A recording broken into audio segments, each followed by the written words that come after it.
안녕하십니까 여러분, 파란나라 빅토리입니다.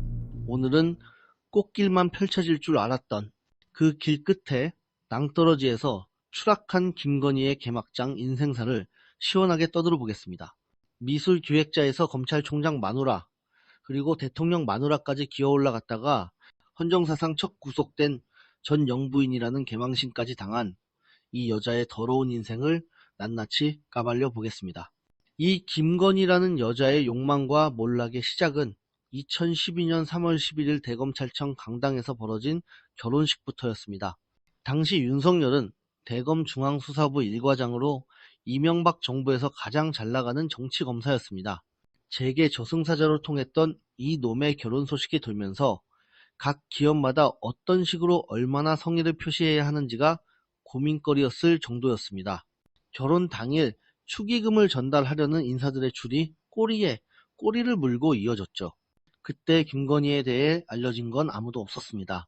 김건희란 이름을 쓰고 12살 나이 차이가 나고 서울대를 졸업했다는 정도만 입에서 입으로 전해졌습니다. 하지만 이미 그때부터 이 여자는 권력의 단맛을 빨기 시작했던 겁니다. 김건희 여자의 존재가 본격적으로 알려지기 시작한 건 2015년 예술이전당에서 마크 로스코전을 개최하면서부터입니다. 코바나 컨텐츠라는 듣보잡 회사가 추상화의 대가인 마크 로스코전을 국내에서 개최한다는 것 자체가 미술계에서 말도 안 되는 일이었거든요. 그런데 김건희가 대표로 있는 이 허접한 회사가 이런 대형 전시를 할 수 있었을까요? 바로 여기서부터 김건희의 더러운 본성이 드러나기 시작합니다. 이 여자는 사람을 꼬시는 능력이 정말 탁월했습니다. 일에 도움이 되겠다 싶은 사람을 자기 사람으로 만드는 능력이 개뛰어났다는 겁니다. 한 관계자는 지인이 김건희에게 어떤 회사 대표를 소개했는데 다음날 바로 친해져 있더라고 증언했습니다.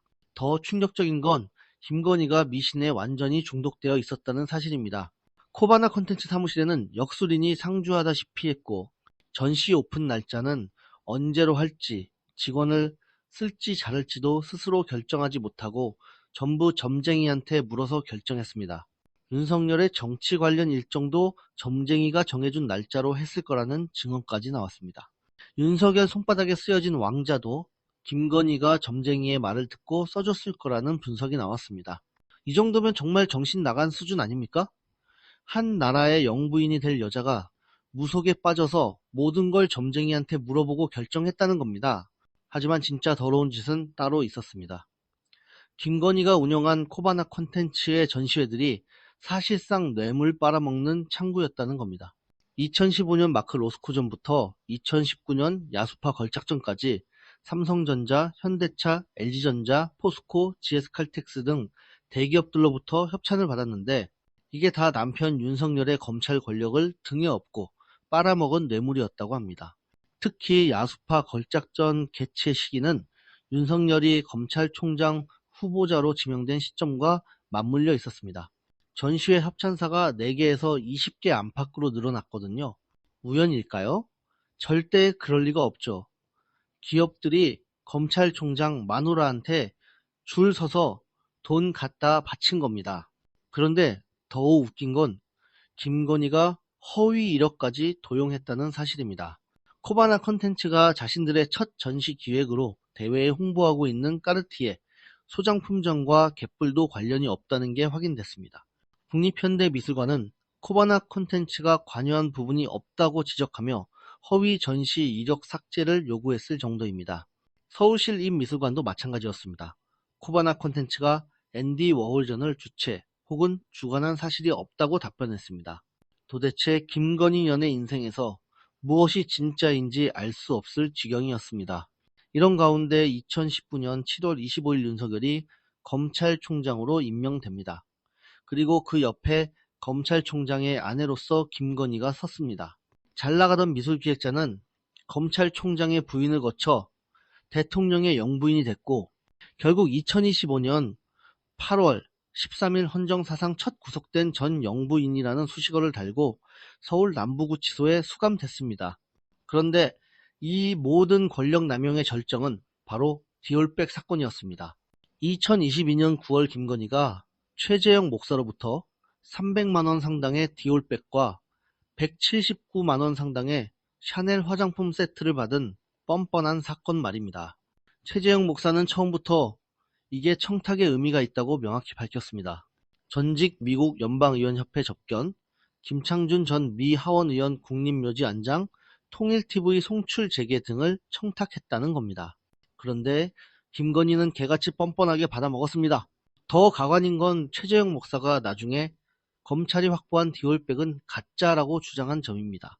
자신이 준 진짜 디올백은 김건희가 유모 비서관에게 줬고 그는 해당 백을 이미 현금화했다고 폭로했습니다. 그러면서 대통령실이 국가기록물로 지정해 창고에 보관 중이라고 주장하기도 했죠. 정말 치밀한 범죄자들 아닙니까?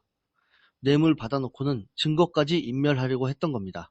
하지만 김건희의 더러운 탐욕은 여기서 끝나지 않았습니다. 서희건설로부터는 6,200만원짜리 반클리프 목걸이, 2,600만원짜리 티파니 브로치, 2천만원짜리 귀걸이까지 총 1억 원이 넘는 뇌물을 처먹었습니다. 그리고 그 뇌물들을 전부 나토에 착용하고 가서 전 세계에 자랑한 겁니다. 이건 정말 어마어마한 자신감 아닙니까? 나는 뇌물을 착용하고 국민 앞에 나타나서 나토를 가도 수사받지 않는다는 그 오만한 말입니다. 이게 바로 대한민국 검찰이 만든 괴물 여자의 실체였습니다. 그리고 마침내 특검이 시작되면서 김건희의 거짓말들이 하나씩 무너지기 시작했습니다. 홍콩 짝퉁, 가게에서 예쁘고 똑같아서 구입했다면서 브랜드는 확인 안 하고 샀다고 했습니다. 진품하고 똑같다고 해놓고 진품은 모른다니 이게 말이 됩니까? 어머니 환갑 선물로 목걸이를 구매했는데 순방 때 논란이 돼서 버리려고 했다가 오빠가 달라고 해서 줬다는 것도 완전히 앞뒤가 안 맞는 거짓말이었습니다. 환갑 선물로 짝퉁을 주겠다는 것도 어이없는데 그걸 버리려고 했다가 오빠 집 장롱에 넣어둔다는 게 말이 됩니까? 거짓말을 준비할 시간이 충분했음에도 이렇게 무성의하게 한다는 건 정말 국민을 우롱하는 겁니다. 이 여자는 인생 자체가 가짜였기 때문에 절대 가짜를 쓰지 않는다는 심리학자의 분석이 딱 맞아떨어집니다. 가짜 인생을 보완하기 위해서라도 반드시 진짜를 써야 한다는 방어 기제가 있었던 겁니다. 더 웃긴 건 김건희가 코바나 콘텐츠 직원들을 대통령실로 데려간 사실입니다. 윤석열 취임 후 코바나 콘텐츠에 사표를 내자마자 대통령실로 자리를 옮긴 점 등 사적 채용에 대한 의문점이 제기됐습니다. 완전히 대통령실을 사유화한 겁니다. 그리고 마침내 2025년 8월 12일 영장실질심사에서 김건희는 결혼 전의 문제들까지 지금 계속 거론이 되고 있어 속상한 입장이다 라고 말했습니다. 구속되기까지 반나절 정도밖에 남지 않은 상황에서도 끝까지 억울하다는 태도를 보였습니다. 하지만 국민들이 궁금한 건 김건희가 억울한지 많은지가 아닙니다. 이 여자가 저지른 수많은 범죄의 대가를 제대로 치를 것인지 그거 하나뿐입니다. 결국 김건희는 수용번호 4398번이라는 또 다른 호칭을 얻게 됐습니다. 학력위조 논란을 불러왔던 숙명여대 석사, 국민대 박사 학위도 논문 표절과 입학 자격 미충족 등을 이유로 취소됐습니다. 건진법사와 통일교 청탁 의혹, 명태균 공천 개입 의혹 등의 혐의까지 받게 됐으며 이제 김건희를 향한 수사 속도는 더욱 빨라지고 있습니다. 정말 꽃길만 걸을 줄 알았던 김건희의 10년 역사입니다. 미술기획자에서 시작해서 검찰총장 부인, 대통령 영부인까지 올라갔지만 결국 탐욕과 오만함이 불러온 파멸이었습니다. 무속에 빠져서 나라 정사를 점쟁이한테 맡기고 뇌물 받아먹으면서도 뻔뻔하게 나토해서 자랑하고 거짓말로 일관하다가 마침내 구속까지 당한 이 여자의 몰락은 당연한 결과였습니다. 이제 김건희는 더 이상 영부인이 아닙니다. 그냥 4398번 수용자일 뿐입니다. 권력의 단맛을 보며 온갖 비리를 저질렀던 대가를 혹독하게 치르고 있는 겁니다. 앞으로 더 많은 진실들이 밝혀질 것이고 김건희와 윤석열 일당의 부패와 내란의 실체가 낱낱이 드러날 겁니다. 구독자 여러분, 이제 정의가 승리하는 모습을 직접 목격하게 되실 겁니다. 함께 구경해 봅시다. 이상으로 김건희의 처참한 몰락사를 시원하게 떠들어 봤습니다.